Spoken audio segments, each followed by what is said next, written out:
This is speed.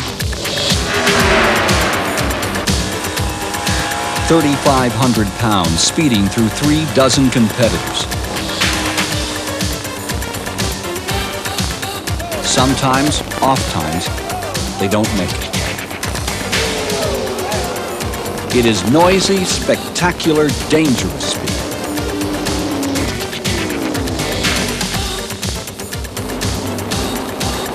Crowd speed for fame and fortune. Run before thousands, no, millions of rabid fans.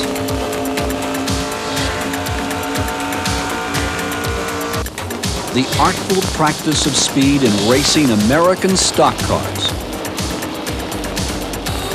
And this is the most successful practitioner ever of the art. This man, Richard Petty, the king of speed.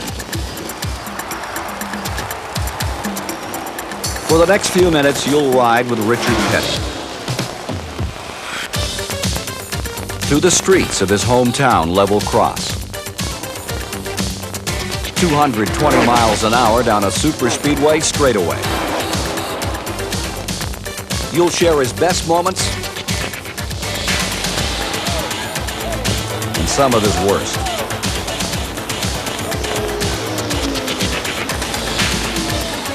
Watch horrified with Richard as his father, Lee, nearly dies. Meet his son, Kyle, the third generation of racing Pettys. Get to know the king the way his competition knows him. Buckle up. This is going to be fast.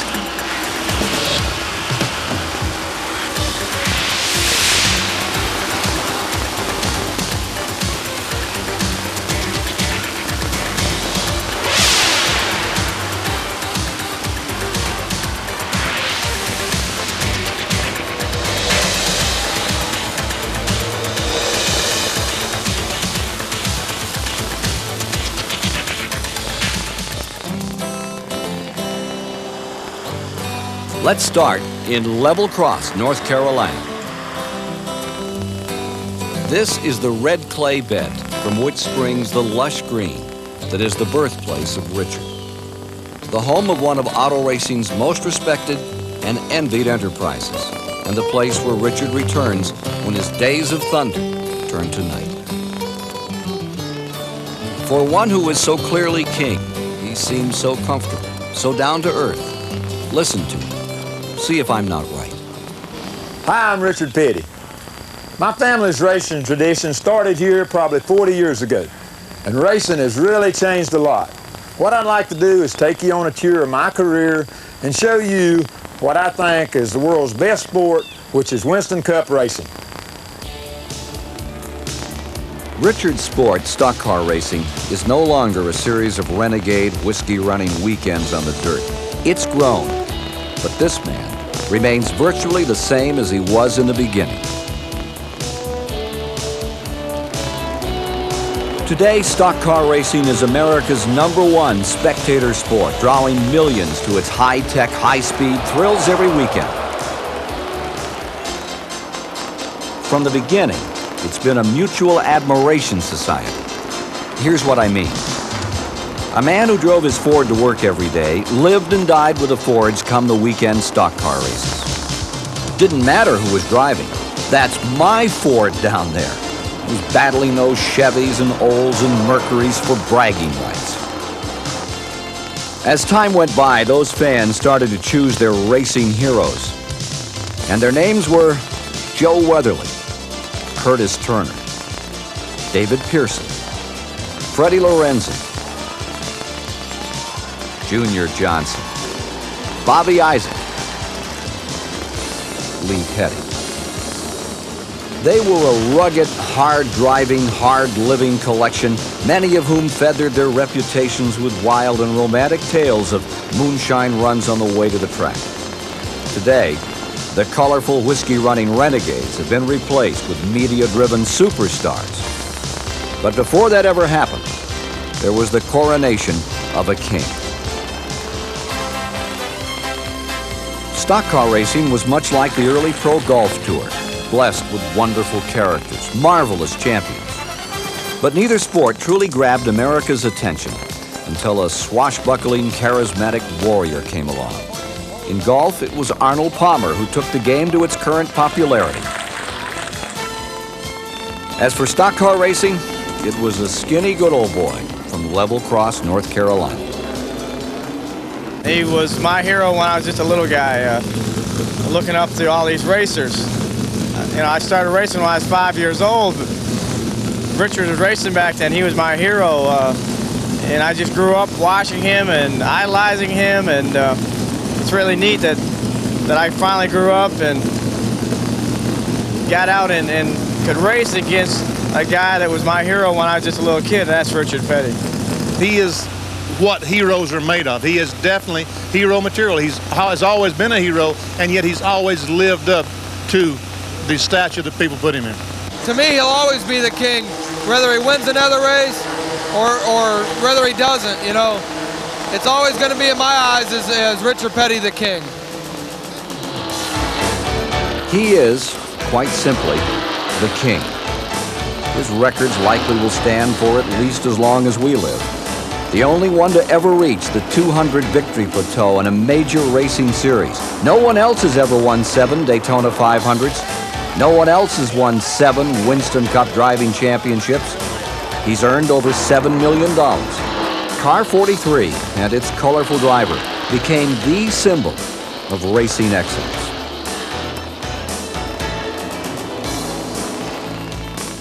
Johnny Rutherford and his friends became famous. Once upon a time, you could walk into a showroom on Monday and buy the exact same model these men raced on Sunday. That's why they called them stock cars. But like the cars, everything's grown up and changed since Richard Petty began working on his daddy's Plymouth old number 42. Dad decided he borrowed a car from somebody to go run, and like a 48 Buick 4-door, run fast on the highway, so they thought it'd run fast on the racetrack. And we drove over there, and they pulled in a service station, changed the oil, greased the thing, everything before the race started, went out and ran about half the race and turned it over, and it took 2 wreckers to pull it off the racetrack, and they had to put it on a truck to get it back home. And then the next car he got was like a 49 Plymouth Coupe, which he said the Buick was too heavy. He'd get something real light, it wouldn't break all the pieces on it. And me and Mother and Morris and Daddy got in a race car. We drove to the race. We got out, wandered around in the infield or went to the grandstand, I don't know. Daddy ran the race, and then we got back in the car and drove it home. So, it's come a long, long way since then. Lee Petty was one of the sport's founders and pioneers. In fact, the day Richard Petty started his first NASCAR race in 1958, Lee won. Richard finished 17th after hitting the wall. It was Lee's 35th victory, and he would win 19 more before the fiery crash at Daytona Beach in 1961. The accident that nearly took his life. The accident that ended Lee's racing career, that forced a tough new beginning for Richard.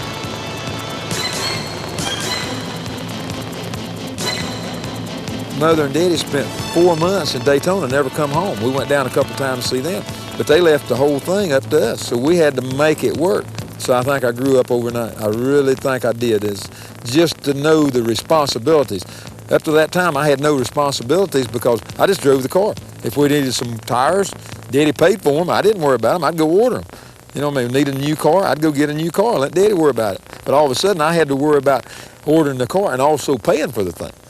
So it was a very sobering part of my life that I grew up not in years as far as age, but in years as far as knowledge. And it made me look at everything from a grown-up prospect instead of a teenage deal. What a way to grow up, to be in on the start of a brand new sport. When we got out of school in the summer, we just load up the car and away we'd go, and we'd be gone 2 or 3 months at a time. And you go on a northern tour and be gone 2 weeks, or go out west. We went to South Dakota, we went to Nebraska, we went to Iowa. We ran all them races back in 53, 54, back in then. And So, you know, it was great. We was the only kids in school that went out of North Carolina during the summer, so we thought it was great. The Petty summers were family affairs, and that hasn't changed from generation to generation. Sharon is Richard's oldest daughter and remembers them with mixed emotions. When we would go places, we traveled the entire summer. We were never home, ever. And I was always so glad to get back to school to see people, because I never got to see anybody over the summer and did not have to live out of a suitcase. And now I look back and I think, gosh, what experiences, you know, I had. Daddy used to crank the cars up and drive them up and down the highway, and we'd all ride in the cars up and down the highway before we ever went to the racetracks. So, you know, I just thought that's the way all kids did. I figured everybody's father had a race car somewhere. In those early years, NASCAR ran as much on dirt as asphalt, and most of the tracks were under a mile. But then, almost as though it was planned, along came Richard Petty and these things we now know as super speedways. The first super speedway race I ever ran was at Daytona, and they had just opened the racetrack in 1959. And we drove through the tunnel, and that was the biggest thing I ever seen, about like looking at the Atlantic Ocean as far as I was concerned. I had seen Darlington, but I hadn't run Darlington. So, you know, at that time, the only super speedway was Darlington. Everything else was, you know, 3/4 mile. Most of it was half mile, 1/3 of a mile track, stuff like that.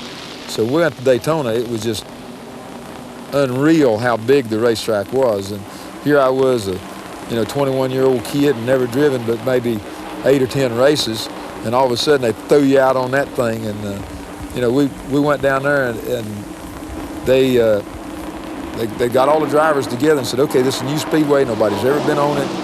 As far as drivers, they don't know what's going on. So I want you to go out and run 3 or 4 laps on the flat, you know, just to look at the track and see how things feel and stuff like that. I went out pit road, went around that flat, went around the flat in 3 and 4, and I said, I don't need to be down here. Go in the first corner right up on. They black flagged me, make me come back in and said, look, we told you not to, you know. But here I was, like I say, a kid didn't know nothing, green as gourd, and just jumped out there and run. And but, you know, I qualified at a fantastic 129 mile an hour. I mean, we go out in a street car and run that fast now. No one dreamed of running 200 miles an hour in those early days, nor did they ever even dare to dream of what other heights the sport might reach. It became a huge business, team budget several $1 million a year. That good old boy red clay racing is now America's largest spectator sport. Fan loyalty to his or her favorite driver translates in loyalty to sponsors. Where else do you see grown men proudly sporting T-shirts designed after a box of laundry detergent? For 3 generations now, the Pettys have been participating in the rewards of stock car racing. By the time he was 30, Kyle, Richard's only son, had already won over $3 million. So the Petty presence continues, perhaps for another generation as well. I've been racing now for, 8 or 10 years, and my children begin to go with me. I've got 2 little boys, and they are beginning to spend the summers going to racetracks with me, so maybe someday they'll follow in my footsteps. Grandpa Richard has it pretty much in perspective. This is my office. This is where I make my living. It's really a 1990 Pontiac Grand Prix, and they call it stock, but there's really not a whole lot of stock about it. This is the way I like to go racing, but there's a lot of other forms that you can go racing in. He's talking about these, Indy cars or open-wheel races. Doesn't do to have claustrophobia if you're driving one of these. Or sprint cars. Chris Economaki calls them streamlined, bob-tailed racers. They race in the Midwest, on big asphalt tracks and on dirt tracks. Doesn't matter, fans love them. All those cars go in circles. If this one does, it's in deep trouble. This is a dragster, built to go very fast for a very short distance, hopefully in a straight line. And guess what? Richard Petty raced dragsters. And these cars, every one of them, come from various buildings just like this. Shops, sometimes located right behind their owners' and drivers' homes. That the man is larger than life is deceiving. His modest way understates his awesome skills and the size and scope of what goes on here in level cross. Patriarch Lee Petty nowadays pilots a lawnmower outside the little white house, which is the Petty homestead. Next door, the Petty racing facility has grown large and complex, and Richard is no absentee landlord. This is the maintenance part of the shop. This is where we do all the work. The boys usually come in about 7 o'clock in the morning and usually work till 5 days a week. And then if we got any extra work, then naturally they got to stay over and do that. And then we've got a few of the boys that go to the races with us, and they go on the weekends, so they're gone 7 days a week. Let me see if I can find Dale here and get him to explain some of the stuff that goes on in here. While we're looking for him, I come up on this car here. They're getting this one ready. They completely disassembled the car, but they're putting it all together. They got it all painted, and you see this silver stuff on the firewall here. That's to try to keep some of the heat out of the car. That's supposed to help 20 or 30 degrees, and that came from the space shuttle. Here's my cousin Dale Inman. He's the crew chief, and he'll show y'all around a little bit. Probably show you some stuff that I don't even know anything about. We take a lot of pride in having our cars looking as good as possible. Of course, a lot of times with the schedule that we try to keep, sometimes you just have to patch them up and go or wipe them off and go. We try to have enough cars that we don't have to do that. Of course, it's got to the last several years that you have to have 2 cars instead of 1. You always have to have a backup car, and so it don't get no easier on us old people. This shop and the team members have changed dramatically since Richard, brother Maurice, cousin Dale built and maintained the race cars by themselves. Now there are specialists by the score, fabricators, engine builders, chassis specialists, designers, engineers, and for good reason. In the olden days, you would never see anything like you have before us here in a race shop. This is a blueprint. The car behind us was built strictly from these blueprints. Years ago, you would have a screwdriver and a hammer, and that was about the extent of it. To see a blueprint like this in a race shop is very unusual to what it was in the old days. Is it worth it? Does it pay off?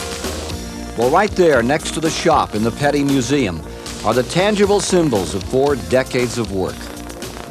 My career for the future is being done across the street at the build-up shop. This is my career in the past. I would imagine that if you walk through here and stuff, you can see Richard Petty's personality. You see all the pictures, you see where he started, what he's been able to accomplish and stuff. So his life sort of flashes in front of you as you walk through the museum, and you see the good times and you see the bad times. So we're not trying to hide anything or build anything up. We just throw it in here and say, okay, what you see is what you get.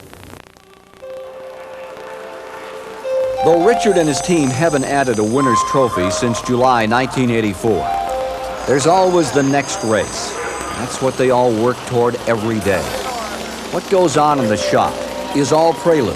It's at the track that the car, the team, and the driver really come together. The racetrack. The ultimate proving ground, where you find out if all that planning, all that work was worthwhile. And at the track, it's anything but casual and easygoing. Example, take a Friday in Richmond, Virginia. It's been extremely hot here today, and we've been reading the tire temperatures and measuring shock travel, and we've made a couple of spring changes, and Richard seemed to think it's a little bit better, and I've been on the truck watching him. It seemed like he could run lower once we changed the 2 left side springs. Of course, the first thing we done was change the rear shocks. They were a little bit too soft, so we went stiffer with them.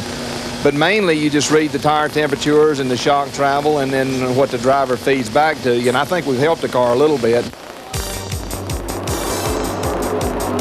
When you're in this league, speed is an art for the crew and, of course, the driver. For instance, there are lots of ways to drive around a racetrack. A good driver will seek out, find the fastest line or the groove, and adapt it to his advantage. Well, the groove on the racetrack is basically where the majority of the cars run. And most of the time, the groove is the fastest way around the racetrack. You go to a dirt track, you'll see the mud on high and the mud down low, and where it's packed down, that's the groove. On an asphalt track, you'll see where the darkest marks are. That's where the majority of the cars run. That's the fastest way around the racetrack. And you know, from time to time, especially on super speedways, the groove changes. You'll start out running on the inside. The first thing you know, you'll run high. Then that groove will give out and you'll come back to the middle of the racetrack or something. But on most of the short tracks and stuff, the groove's just as close as you can get to the inside of the racetrack. That's usually the fastest way around. You know, there's always usually one fastest way around, and a lot of times we're not looking for a faster way when we're looking at a different groove. You know, if you can't get around somebody because they're running the groove that you want, you got to come up with a different groove, whether it's one you like or not. But you got to look for something different. So that's why you see some unusual grooves out there. And then there's the gray area. Well, the gray area is where that you don't want to get. That's the gray area on the racetrack is most of the time is an unusable portion of the racetrack as far as racing surface. The only time you use it if you have trouble or you got to miss somebody, then you'll use the gray area. But the gray area of the racetrack is not a functional part as far as really the racing groove. A lot of times you'll see a real wide racetrack, and the black marks will be around the inside, and you wonder what they're doing with all the rest of the racetrack. Why don't they move the guardrail down? But that's your escape route. Most of the time you would just say that if looking at a gray area, that's where you make a mistake or somebody makes a mistake, that's where you try to correct it at. Correct it or take advantage of a slower opponent. To get to the front, you must pass somebody. Mr. Richard Petty on the art of passing. Well, your passing strategy from a short track to a super speedway is completely different. It's hardly ever that on a short track that you pass cars on the outside. Most all of your passing on the short tracks are done on the inside. You beat a man into the corner or you beat him off the corner, and most of the time it has to be done on the inside. You run a super speedway, most of the time you got an alternative. Sometimes you pass them on the inside, and if they get to trying to cut you off and not give you enough room on the inside, you just try the outside. So a lot of times on a super speedway, the outside groove is just as fast as the inside. So again, it's completely different strategy of how you set a man up, because on a super speedway, you've got two chances. You got an inside and outside. Majority of times, 90% on a short track, you got to do it on the inside. Though Richard Petty is still considered the king of all stock car racing, it is becoming a sport of specialists. Example, Rusty Wallace. He can win on any track, but there's something about road courses that makes him a specialist. A road course like the old Riverside International Raceway in California. I got a car that handles good. We built it strictly for the road courses. I've tested a lot. Test a lot at Watkins Glen and Sears Point. And plus, I like the road courses. I can sling them around and throw them, and don't have to worry about a restrictor plate or anything like that. Then there are the short tracks, less than a mile, like Richmond International Raceway, just made for the aggressive style of a Dale Earnhardt. It's just closer racing. It's a little different atmosphere. The speedways, you want to stay smoother, straighter line. Short tracks, you can wrestle a car around a little bit if it's not handling well, or if you need to get around somebody, you can wrestle it and make it go places you really shouldn't sometimes. Stick it in holes you shouldn't go in, or maybe some other guys wouldn't go through, but you take a little more chance on a short track, I think, than you do a speedway. And the super speedways with critical bank turns, 200-mile-an-hour straightaways, and a racing strategy called drafting. Bill Elliott is a master draftsman. But the biggest thing at Daytona and Talladega is just learning how to maneuver traffic and knowing things could happen in a hurry. And the draft seems to be the biggest part of any of this business. And since a restrictor plate, now drafting has become even more critical, because you sure can't run side by side or by yourself, or you'll be totally in the back. But the roots of most NASCAR drivers are buried in good old dirt. Saturday night dirt, short track dirt. Mr. Richard Petty on the art of driving on dirt. You got to figure that it's been 1970 since I drove a dirt track race, and at that time we wasn't all out race cars as they are today, but we had the big Hemi engines, had plenty of power. didn't have a whole lot of brakes on the car, but you didn't need brakes on dirt. We used to disconnect the right rear brake altogether, because if you go down the straightaway and touch the brakes, the car would get sideways. And a lot of times it gets sideways before the driver really intended it to. So my technique on driving a dirt track was to run that car as fast as I could and not to get it sideways. In other words, the straighter I could keep that car, the faster I could go. We used to run against these boys that really pleased the crowd. I mean, they start-finish line, they'd get that car sideways, they'd run through there and throw mud all over the fence and stuff. And while they was out there putting on a show, I just go around the inside and go on. Because I tried to drive the car not as deep into the corner, not throw it into the corner, and tried to control the car where I could keep the back end sort of behind the front wheels so that I could get some hope. Richard Petty's been fighting the back end of a stock car for almost 40 years. He's an athlete. You doubt it? Just try wrestling a 3,500-pound stock car for 5 hours on a hot summer day. Oh, these drivers are athletes, all right. I tell you, as I get older, I realize more and more that I should have took care of myself when I was younger. Physical fitness has never been a top priority for me. It's getting to be a top priority for a lot of the younger drivers, which is great. I've got nothing against them. I'm glad they're doing it. I usually spend about close to 3 hours every other day working out in the gym. The pressures of racing and the speeds and stuff have gotten so much so now that you got to be mentally prepared. You got to be physically prepared, really physically prepared to run 4 hours at 140 or 50 degrees inside the car and still be fresh enough to drive the car when it's over with. But I waited till I was 50 years old before I ever worried about being physical fit, because I figured if I could get out of bed and get in a race car, I was physical fit to drive the car. I've driven with numerous broken bones and stuff like that, and knowed I wasn't really 100% physical fit, but physical enough to be able to drive the car. Richard, in his humble manner, forgot to mention that he gets plenty of exercise every race weekend. His physical strength is undoubtedly one reason that in his 50s, he's still a competitive racer. That and the incredible safety features built into these machines. How else would you explain a man walking away from something like this? Or this? Or this?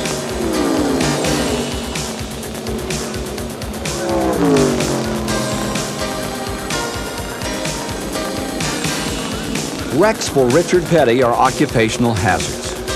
This one, at the 1988 Daytona 500, was different.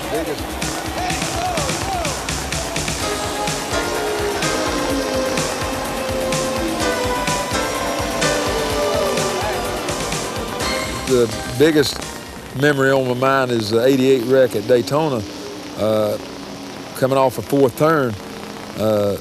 And what I remember about the wreck is I remember the car getting sideways, and then I remember it backing up toward the wall, getting completely sideways, and starting to the back. And as it started back, the back end of the car lifted. And I can remember it. I said, "Richard, you better hold on this steering wheel, because it's going to be a wild ride."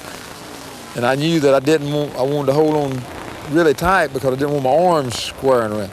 But see, that at the time the car got sideways. Once I watched the tape, the car turned all the way over, made a 360. I didn't realize that till I got out of the car. And then I seen the tapes and I really realized it.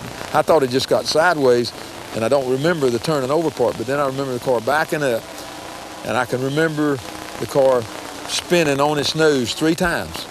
And then I remember it coming down on the racetrack, and I thought it stopped. In other words, I can, you know what I mean, the car stopped. And then all of a sudden, man, I mean, it was chaos. Man, that thing started spinning, and I had no idea what happened. I mean, I said, well, being it was stopped, must have been in air. You know what I mean? I didn't realize that, but I just, I was trying to put it together. But after I seen the tapes, I seen the car did stop, and then the car got hit again and spun. But then it spun around, I don't know, 4 or 5 times or whatever, it spun around, and then it stopped again. And I said, I wonder where I'm at, because with all the slinging around, I went blind. I couldn't see anything.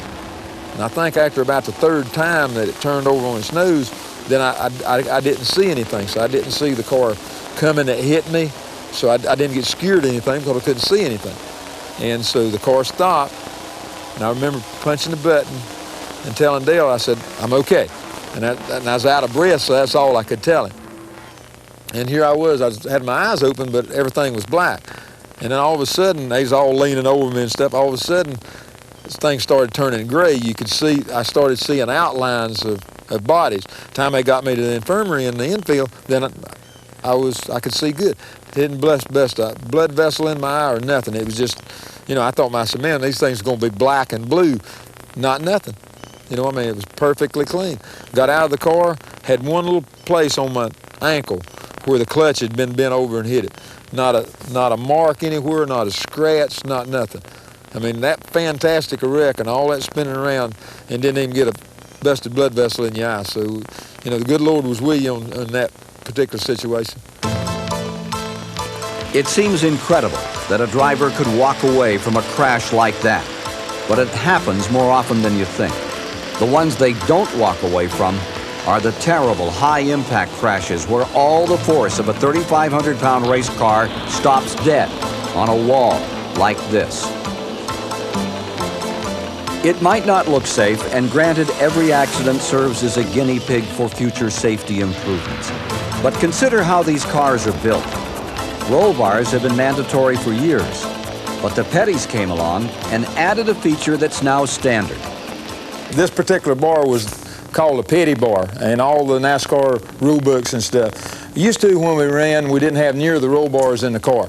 And first thing it did when we turned over was this side of the car would usually land on it, and then it would go down, and then it'd pull the other bars down over the driver's head. So over a period of time, everybody's used that particular bar to help strengthen the car and to help strengthen the roll bars. Now we run them a little bit different angle than what we did 10 years ago because we've got a lot more bars in the car, but basically it does the same thing. Pin loaded, pull it out, grab it in the center, and lift it off. The sanctioning body, NASCAR, expends a great deal of effort in the pursuit of safety on the racetrack. Notwithstanding, it is inside the car itself that is most important. Richard Petty on how to stay safe and comfortable in a stock car.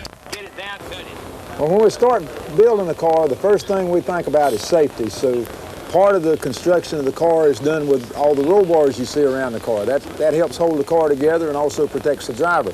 We've got bars in both sides of the doors here for side impact. We have a window net here to keep the driver's head or hands and stuff from going out in case he gets hit in the side or turns over. You got padding on all the roll bars, the head padding around for your legs and stuff. Steering wheel's all padded. The seat's made specially to fit each individual body. It's rolled around just so that it'll fit nobody but that one person. We've got a five-point hookup, seat belt, shoulder harness, and a crotch belt. And that takes care of holding the driver in this seat. The seat's padding on each side to keep him from flopping around in the car.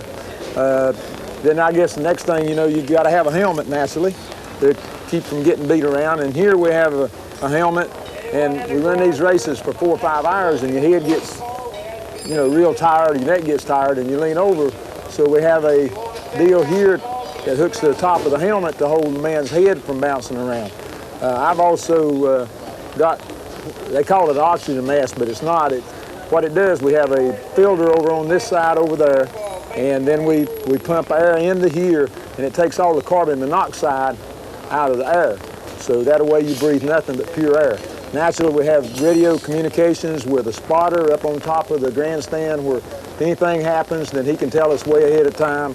And then we have communications with the pits, make a regular pit stop or if you have trouble. And a lot of boys in the summer times and stuff, it's really, really hot in this car.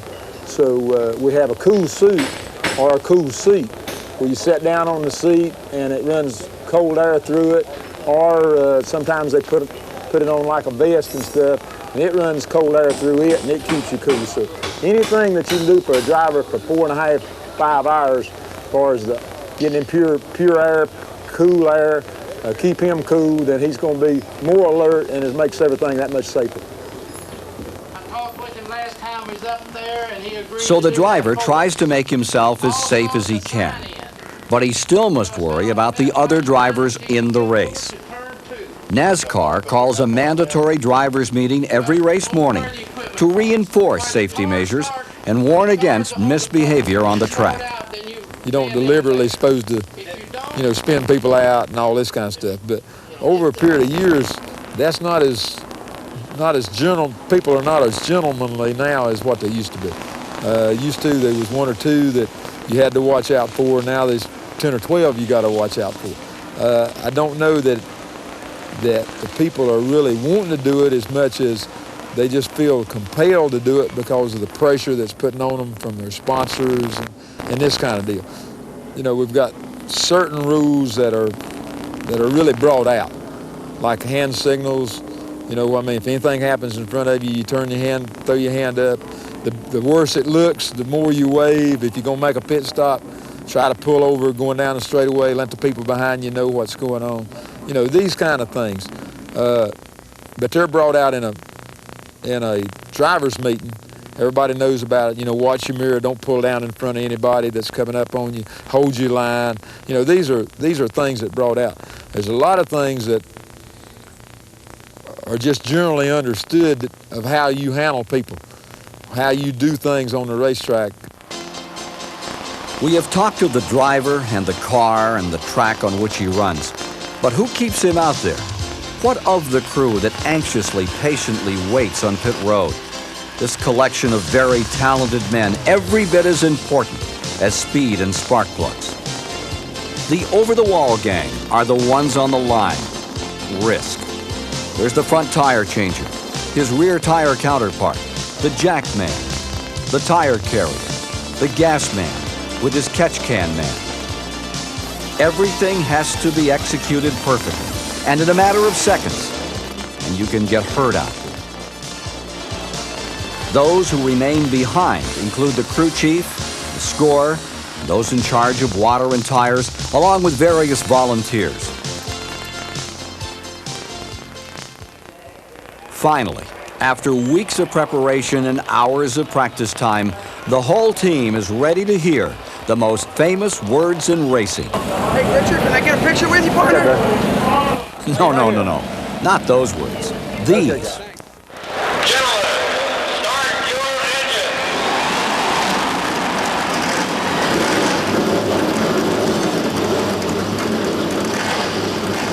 It is a relief to get in a race car, believe me. We ran before a race. You got to worry about fighting the crowd to get in. You get in there, and then there's people wandering through wanting autographs and all this, and all you want to do is get in the race car. Then they run you out there and run you up on a trailer, and you wave at everybody. Then you try to get back to the race car. They're still wanting autographs, taking pictures and stuff. The fans can be the greatest people in the world. Sometimes when you've had a bad day, they can be sometimes it gets you on your nerves, but you take it and go on and smile. I think that's what's made Richard Petty so great, and that's why I admire Richard Petty so much. Is no matter ever what happens, or he's still got that smile on his face and still going in the same direction, and I think that's what it takes to be a great person and a great role model in the sport. The greatest thing that goes is when they say, "Gentlemen, start your engine," because there's nobody going to come up and take your picture, nobody going to ask you a question. You're buckled in, you're ready to go. Then that's your relief point there. So you run a couple of laps under caution and get all that stuff behind you, and then you're ready for the race. So that is my escape. When I go to the racetrack, I'm a captive audience to the people and to the sponsors and all that until the race starts. Then I'm on my own. Then when the race is over, I'm back to those people again. I'm back to whatever the whims are of the fans or the sponsors. Again, when I'm in that race car, if Dale gets to hollering at me on the radio and I don't like what he said, I can turn him off. I can just run around there like I want to. And so it's the only time that Richard Petty feels like he's completely by himself. There might be 100,000 people watching, 10 million people on TV, all this kind of stuff. But you're still by yourself. You're doing your own thing. Might be 39 other cars out there, but you're still doing your own thing at the pace that you want to do it. Sometimes pace not fast enough, but anyhow, you're still doing your own thing. So that's where you just get away from the real world and you get in your own little cocoon and do your own thing. Contrary to Richard's opinion, he is not alone. There is a crew chief, a coach, helping guide a driver through a race. Now, Richard's crew chief is Dale Inman. Young driver Bobby Hillen gets plenty of guidance from his crew chief. Harry Hyde talks during the race, before the race, after the race. I mean, he's constantly giving instructions, so, you know, I definitely don't have to get lonely out on the racetrack. Do you ever have to tell him to keep quiet? No, I don't tell him anything. I say 10-4 and yes, sir, and that's about it. I don't think you're going to hear Richard Petty say yes, sir, and no, sir. But wait. Richard, it looks like them other tires might be a little bit the best, but I really ain't seen nothing to really tell for sure. You know what I'm saying? Tempo, I got you. We're not running all that bad, but we just can't get out of traffic, you know what I mean? But Kyle's up there pretty good, and the Ford and Lake Speed and all them, okay? Tempo. Wiggle them tires around, Richard, because they're new. Tempo. They're going to get one to go over there, Richard. They're going to get one to go over there. Okay. Sometimes the radio, as it does for so many of us on our drive to work, simply provides distraction from the frustration of finishing a race long ago lost. Well, I tell you, frustration comes in a lot of different forms. Frustration comes when you've worked all week and you really think you got a good setup and they throw the flag and they all run off and leave you. Or frustration comes when you run halfway through the race and got everything controlled and all of a sudden you make a pit stop and you go back out and they got a caution flag, everybody else gets a free pit stop and you're sitting there a lap behind.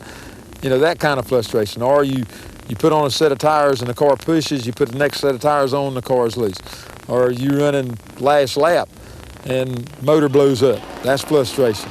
There's a lot of different things that can be figured into frustration as far as just really mixing up stuff. But, you know, it all comes down to how you can adapt to that. If you can run and the car don't work good, then you try to make adjustments and try to salvage as much out of it as you can. So that's the way you overcome it. If somebody spins you out, you go out and run as good as you can, or something happens to the car, a bad pit stop or something, you still try to get everything you can out of that particular deal to keep from being frustrated. You know, I've run a bunch of races that I've won. And when the race was over, I didn't feel that I did a good job. I felt like I should have done better. And I've run a lot of other races where I run 2nd or 10th or 12th or whatever, and know in my mind that nobody could have done a better job under the circumstances that I had to drive under. So a lot of times I covered my frustration with that particular thought.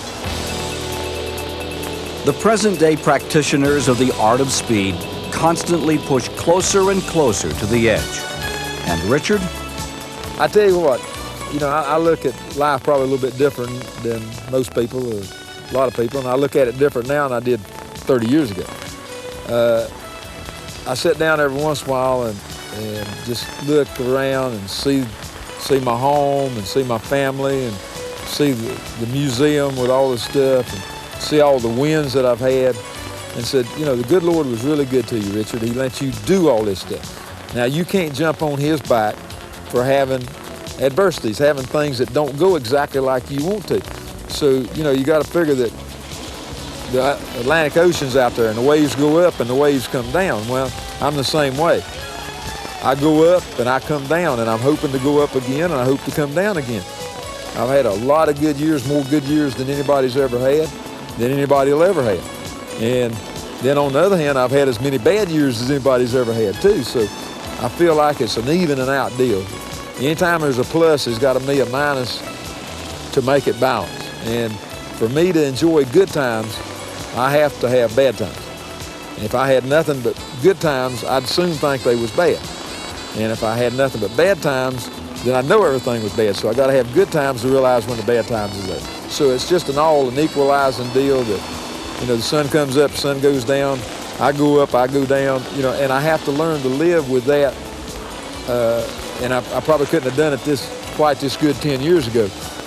But in the last 4 or 5 years we run and not won races, I've learned to live with it and learned to appreciate the good times that we have had. And we still have good times, we just don't win races. So I still enjoy life, I still enjoy driving the race car, and you know, what else is there? Ah, but this is the man with the ultimate comparison on winning and losing. The sensations of winning, he will tell you, are much more vivid. He has a record 7 Daytona 500 trophies. The 1979 Daytona 500 was one of the most spectacular finishes in history. It was CBS Sports' first Winston Cup Daytona telecast. I remember it well. I was the announcer. It's all come down to this. Out of turn 2, Donnie Allison in first. Where will Cale make his move? He comes to the inside. Donnie Allison throws the block. Cale hits him. He slides. Donnie Allison slides. They hit again. They climb in the turn. They're hitting the wall. They're head on the wall. They slide down to the inside. Coming down. Richard Petty is now pulling out in front. Darrell Waltrip is in second. A.J. Boyd is in third. Here they come. Waltrip trying to slingshot. Petty is out in front at the line. Waltrip to the inside. Petty wins it. That may have been the most incredible of Richard Petty's many dashes to the checkered flag, but it was not the most unbelievable. That honor goes to the finish of the 1984 Firecracker 400 at Daytona. Petty beat Cale Yarborough to the finish line by mere inches and won his 200th career victory. You know, looking back right now, the biggest race that I've ever won was the 200th race, because it was the last one I won, but it was 200. You know what I mean? You know, the 100th race was a big deal because nobody had ever won 100 races. But, you know, now I won 200, nobody's won 200. But, you know, doing the 200th race on the 4th of July with the President of the United States in attendance, I mean, the flag waving and the whole deal, beat Cale Yarborough on the last lap. You know, the last 3 foot was when I got in front of him, all this kind of stuff. It couldn't have been a better deal. They can make these racing movies and make them as unbelievable as they want to, but nothing is unbelievable as what I got into in those circumstances. And, if you'd have written a story like that, they would have thrown it out because it's being impossible for it to happen, but it happened to me. And there again, I overcome a lot of adversities by looking back and say, just how dadgum lucky could you be in any one given day to do all the things that you really wanted to do, and everything came out 100%. So, you know, if you get a day that don't come out to 55%, you just have to live with it. Since that victory, Richard Petty's days at the racetrack have ended more often than not, like this. Like it just died. Like it just died. Come in, let's see if we pull it off. Back. Tell me what you want me to do. Go to the trunk, Richard. Go to the trunk. There are those who advise Richard to retire. His wife, Linda, knows better. He can't. He loves it, and that's what keeps him out there. And, you know, that's the thing that really bothers me when people say, why don't he quit? You know, why don't you make him quit? But that's not easy. That has to come from within that person. And nobody can make Richard Petty quit. The only thing that's lacking is winning races.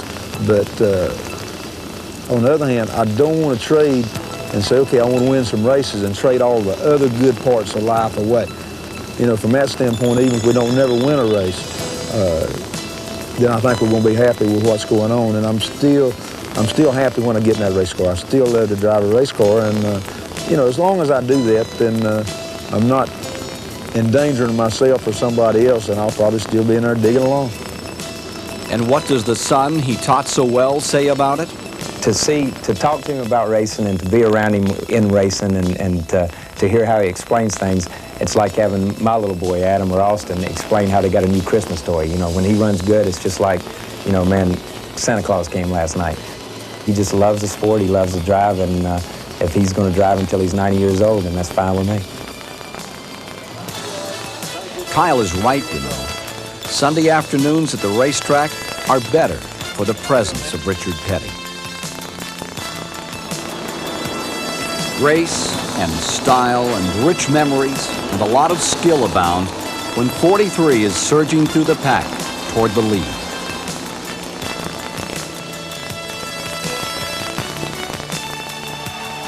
So King Richard, race till you're 90. Live to be 100. Or 200 if you like. I'm Ken Squire.